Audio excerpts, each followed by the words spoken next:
Ladies and gentlemen, welcome to the Stand Up Speakeasy. I am your host, Rethne, and every episode I bring a comic all over the country and we talk about their comedy journey. And so I was supposed to go on tour, but well, those plans stopped because of, the whole pandemic thing. But without further ado, coming to the stage is Heather Hughes. Hey Heather, how are you? Hi, I'm good. How are you? Fantastic. Thank you for being on the show today. Thanks for having me. You're welcome. So you're a new comedian that got your start in Mobile, Alabama, in 2019. How was the scene like in Mobile, Alabama back then? I really enjoyed it. That was pre-pandemic, so we had more comedians coming more regularly, and there was more of an audience. The last couple of open mics I went to in Mobile, there were probably less than 15 people, which is technically COVID safe, but it's not really good for a comedy show. But yeah, we used to have like 15 or so people sign up for a lot of the mics, and everybody was really excited about what their plans for 2020 was. And now things are a little bit more difficult. People are having to be more creative doing things like what you're doing here. So the vibes changed, but a lot of the people who had been in it for a while are staying really consistent anyway, which is encouraging. Indeed, most definitely. And while you were there in Mobile, you got together with several local comedians, and I was watching Dreamers and Doers, the documentary by Bill Goodman, and which was pretty awesome. I was like digging it so far that I've seen so far, and it was featured on Liftoff Global Network for the first time filmmaker sessions in 2020. And the link is in the description box below. And how did you get involved with Dreamers and Doers and Bill? Bill showed up at my first show, which was at Satori Coffee under Foxy Records in January of 2020, and asked if I would want to be in his documentary. He asked if he could film some of my set from that day and if I'd be willing to do an interview. And we weren't able to get together and actually do it until a month later. I got interviewed about this time last year.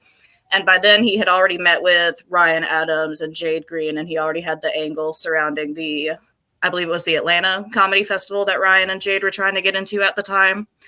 And he was trying to illustrate that the scene was a little bit different in Mobile. There were more people trying to do more things in other cities, which meant that the people trying to get started in Mobile were having to do a little bit of everything. And I think he got his point across really well. I kind of got to see a little bits of the project before it was done because we ended up moving in together before it was finished. And I really like the way he brought it all together. Absolutely. It was well shot indeed. It was good stuff. Yeah. And I love all the angles that I've seen so far. It's excellent. And yeah. So you've performed at a variety of venues in the Gulf Coast. And what are some of your favorite venues that you performed? I really miss the Blind Mule. That's where I used to do open mics, and I had just gotten to do a show there for the first time about 3 days before Mobile shut down. I've done more open mics at Alabama Music Box, and I've done shows there twice, and that's a really good venue also. As far as Mobile goes, the only other place I performed was Satori, which was also cool, but it's a coffee shop, which means it's not age restricted, so I always felt like I kind of had to censor myself. Nobody told me I had to, but I'm like, maybe I shouldn't do the set about gangbang porn while I'm here. I see a 15-year-old. Maybe we should save that for Thursday. Indeed. I feel that way too when people are eating, because I'm like, my buddies nickname me the cleanest, dirtiest comic in Daytona Beach because I say all these dirty things on stage, but I don't use any curse words. So it's like... I had a show. It was the same day that Bill interviewed me, actually. It was at a place called Canabama in Mobile, which is a CBD place. And I had been told before the show that I needed to keep it somewhat clean, but it wasn't really defined for me how clean it needed to be until 10 minutes before the owner of the venue comes up to me and says, "You can't cuss at all." No. And I didn't have enough time in that 10 minutes to actually rewrite my set. So actually I just kind of skipped words throughout my performance to try to make it work. And then a performer that went after me, I believe they were a poet rather than a comedian. They didn't get the memo at all. So they just come in there and start cussing a lot because that was what their piece said. They couldn't change that at the last minute. And I just had to go to the owner of the venue and be like, "Oh my God, did I do okay? I tried to correct everything for you." Just keeping her distracted so that the other person doesn't get put on blast. And it was hilarious. I was not ready. Indeed. I can only imagine. It sounds like a radio edit of a rap song. So Right. Indeed. Awesome. And you recently relocated to Huntsville, Alabama. And what's the scene there as compared to Mobile? I haven't been to enough events to really speak on it much. I've only been to one open mic here. I moved kind of suddenly, so I haven't been able to get out much yet.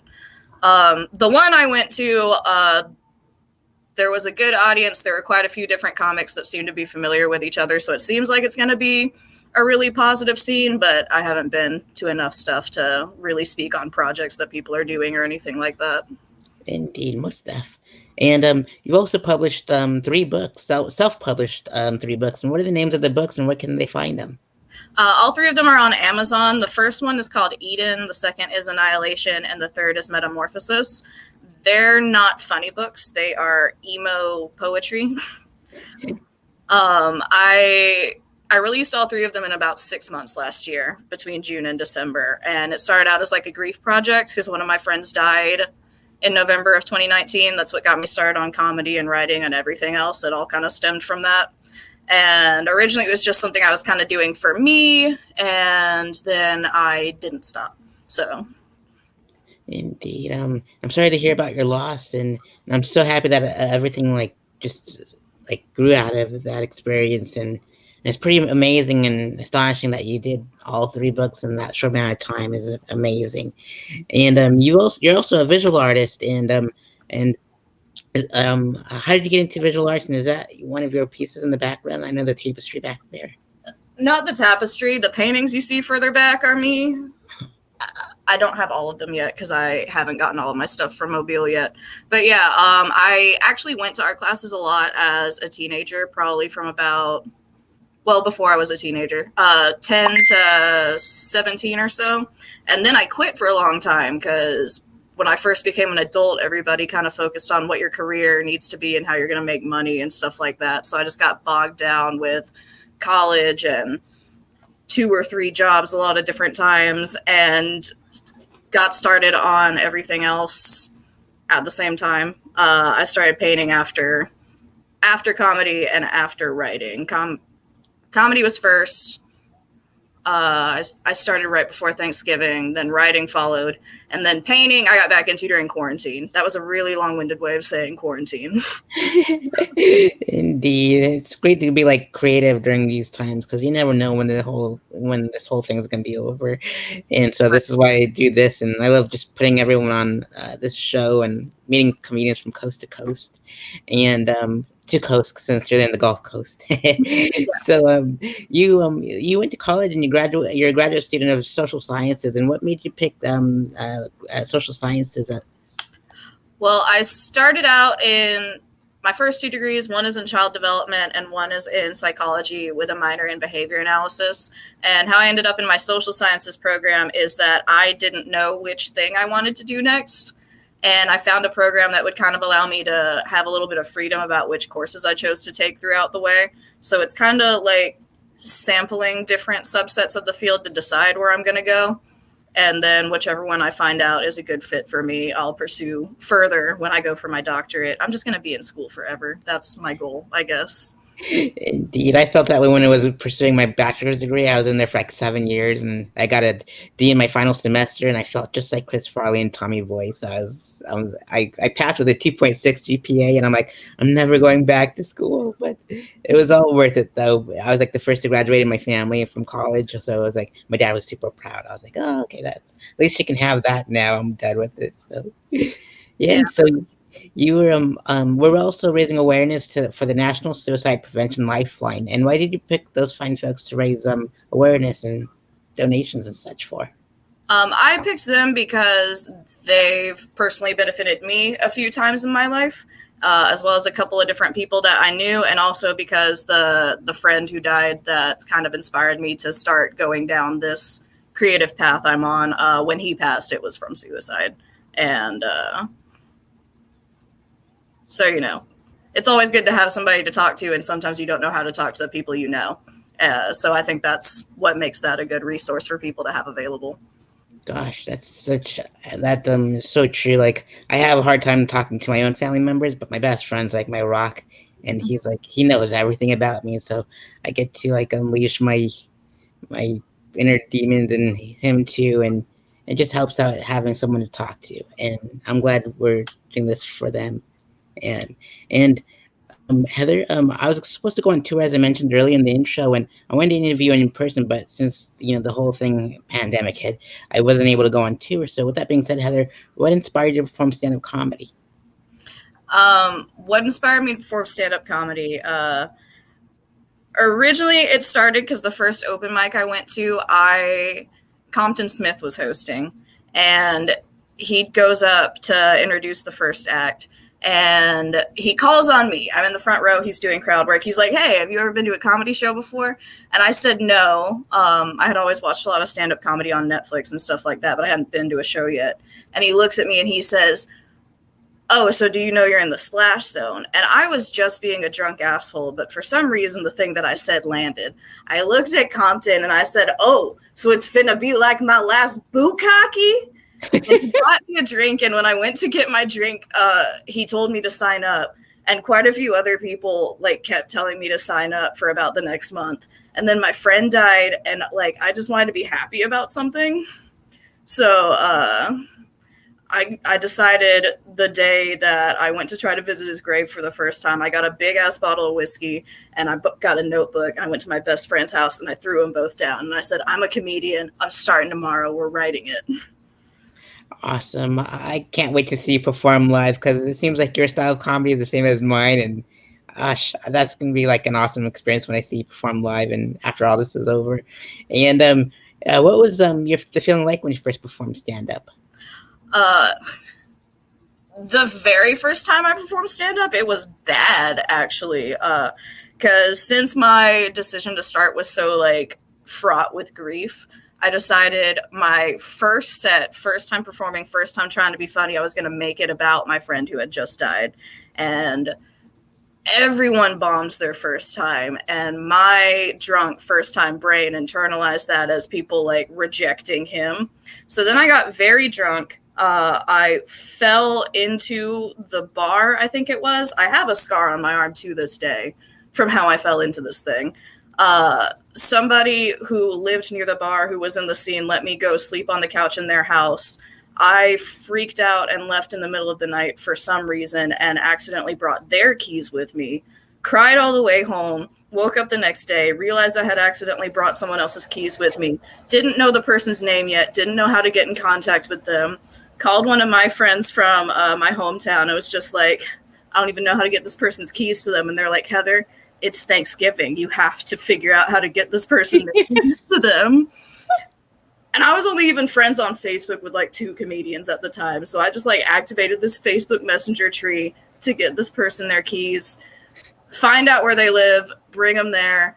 I'm holding them out the car window and I'm like, "I'm sorry about who I am as a person." And all they said was likewise, because they were cool as fuck. And I spent Thanksgiving with some friends because when I was living in Mobile, I was really far away from my family and stuff. And my friends hear me talk about this horrible experience I had and how I never wanted to go back. And they said, "You know what? You're going to do it one more time. We're going to get the whole roller derby team. Even if you're actually bad, we will laugh at you. Give it another shot. I think you should do it." So I had 6 or 7 people in the audience for me my second time. I did a different set about strap-ons because it was a roller derby team. You have to know your audience. And I did really well that time. And then I've been doing it ever since. So first time was terrible, but somebody believed in me and told me to go again. So I did. Awesome. Great stuff. And let's see here. What are your favorite comedy specials and comedy record albums? My top 2 favorite comedy specials they're called Dark and Jigsaw. They're both by Daniel Sloss. They're under the title Live Shows on Netflix because they show as 2 different episodes. Elder Millennial by Eliza Schlesinger. Bangin' by Nikki Glazer. Those are the first 5 that come to mind, and I feel like that's already 5. Indeed, most definitely. And so some of those folks have been on TV and film, and I want to know what your favorite sitcom, sketch shows, and comedy films are. Sitcom, sketch shows, and comedy films? Yep. Ooh, I hadn't thought about that.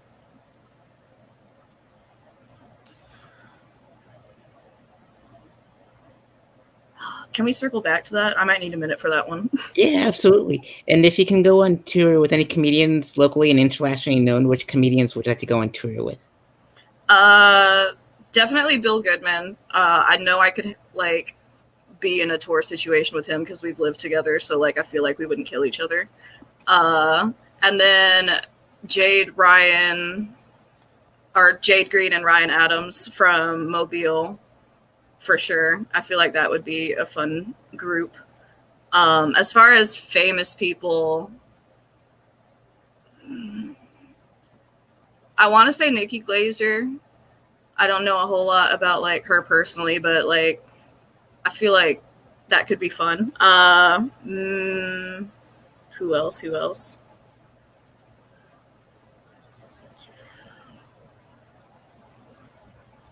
Because now I also got to consider who would go well with that person. Nikki Glaser and Katherine Ryan, as far as famous people go. Awesome. And if you can get Nikki's, I love her roast jokes. And if you can get roasted by 5 comedians, past and present, which comedians would you like to get roasted by?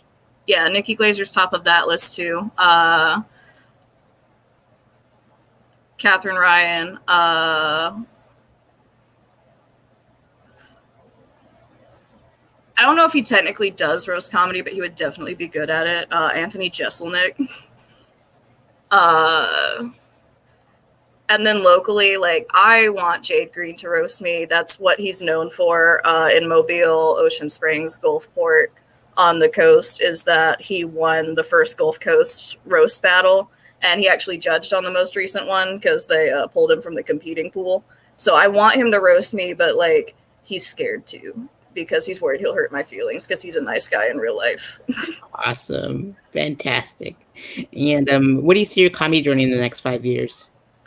I'm not sure, because when I first started out with comedy, it was just like a lot like my writing. It was just a fun thing to get me through a particular situation, and then it's kind of grown from there. I guess hypothetically, I'd like to be getting enough income from it to pay a bill, even if I'm still doing my career thing in the psychology and social sciences field too. But I don't really know. I'm just letting it take me where it takes me for now. Indeed, most definitely. And which other forms of comedy would you like to venture off into, like improv, sketch, comedy writing, acting, directing, etc.? I think the most intuitive thing for me to end up in would be comedy writing. I haven't really thought a whole lot about the other ones as much. Most definitely. And what is your favorite joke a comic has written? My favorite joke a comic's written. Eliza has one in her Elder Millennial special where she talks about how dating changes as you go through different life stages. But I got married early and got separated early. We're not legally divorced yet, but the relationship's over. It's just a legal thing. So I've always found it funny because by her logic, I date like someone in my 30s because I already went through that whole process. But she's talking about how you clean your apartment super nice for a boy the first time he comes over and you beg your roommate to stay in the room and everything. But when you're in your 30s, you're standing there in combat boots, nothing else, with a garbage can on fire. And you're like, welcome to Fuckdome, Scott. Because at that stage in my life when that special came out when I was 22, like I was just the worst version of myself for everyone I met. And that metaphor represents like the way I met most people at that time in my life. Good stuff. Excellent. And let's see here. What experience would you like your audience to take with them after a set is over? I mean, obviously, I want them to think I was funny. I want them to have had a good time, and I try to weave like serious things into my set sometimes too. I do still talk about my friend who committed suicide at different points in my set. I do talk about some other like negative things that have happened to me, but in a comedic light. So I try to incorporate thinking about those more serious things, but seeing that things can still be okay in life. We can still laugh at it. It's still fine. So I guess that whole kind of vibe, I really try to emulate Daniel Sloss's ability to do that without, of course, copying him, because that would be plagiarism. Indeed. And we'll circle back to your favorite sitcom, sketch shows, and comedy films. Sitcom, sketch shows, comedy films. I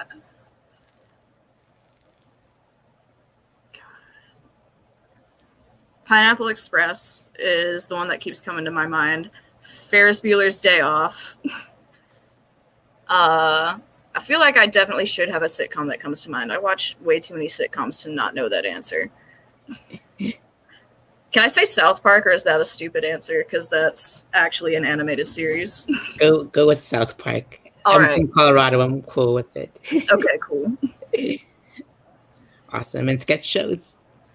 I don't really watch a lot of sketch shows. The only one I've watched recently is that one that was on Disney Plus called So Random, from when Demi Lovato had to leave Sunny with a Chance.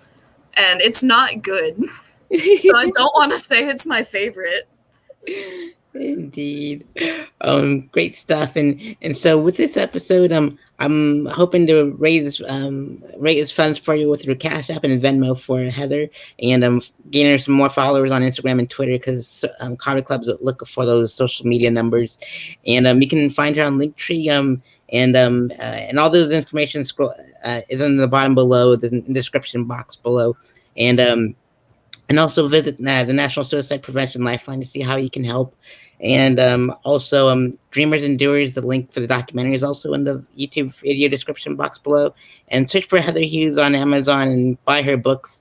And let's see here, Heather, are there any final words? I almost forgot. The Stand-Up Speakeasy is is like a secret society of stand-up comics. It's a prohibition, the Roaring Twenties. And Heather, you were nominated to be one of my guests on the episode. So I'm trying to build the entire state of Alabama's comedy scene up with this thing, along with the whole U.S. So with that being said, Heather, which comics from Alabama would you like to see on the future episodes of the Stand-Up Speakeasy? Let's see. Jade Green, Zeke Buckholtz. I'll probably have to spell his name for you. Carson Taylor, Bill Goodman. Did I see that you've already worked with Ryan Adams?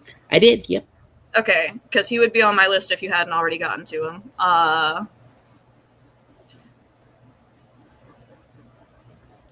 Let's see.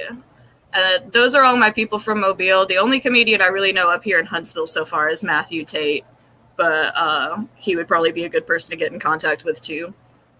Awesome. Fantastic. I'll reach out to all those fine folks and interview them all, because my goal is to, before this whole pandemic is over, I want to put the entire U.S. of up-and-coming comics onto my platform and be like, well, I was one of the first to interview you all, and I'm so excited. So thank you so much, Heather, for being my guest. And are there any final words you'd like to give out to the audience out there at home? Wear a mask. Indeed. And for everyone else, please do, and take care of each other, and be safe. And we'll see you on the next episode of the Stand-Up Speakeasy. Be well, everyone.